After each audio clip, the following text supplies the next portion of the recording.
বন্ধুরা, এই যে কালকে আমি কন্যাকুমারী চলে যাচ্ছি, সেজন্য আমার ছেলে আজকে কন্যাকুমারী ট্রেনে আমাদের যেতেই 2.5 দিন সময় লাগে, আসতে 2.5 দিন।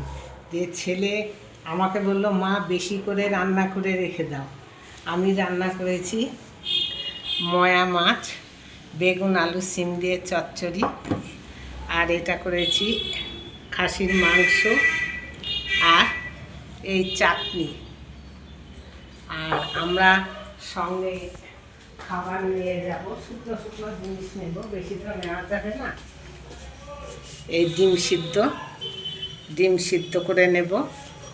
আর মুড়ি খাওয়ার জন্য আমি ছোলা সিদ্ধ করে একটু আলু পেঁয়াজ কুচি গোলমরিচের গুঁড়ো দিই, এটা সঙ্গে করে নিয়ে যাব। এটা ট্রেনে টিফিন খেতে খুব ভালো লাগবে। সঙ্গে শশা নিয়েছি আর কুলটা খেতে ভালো লাগে। তখন এখন যা গরম পড়েছে, দিয়ে এবার আমি খেতে দেবো সবাইকে। তো বন্ধুরা, কার কীরকম লাগলো অবশ্যই কমেন্ট করে জানাবেন। আর কন্যাকুমারী যাওয়ার সময় আপনাদের সব সিনারিগুলো দেখাবো। ভালো থাকবেন, সুস্থ থাকবেন। আবার পরের ভিডিও নিয়ে আপনাদের সঙ্গে দেখা হবে।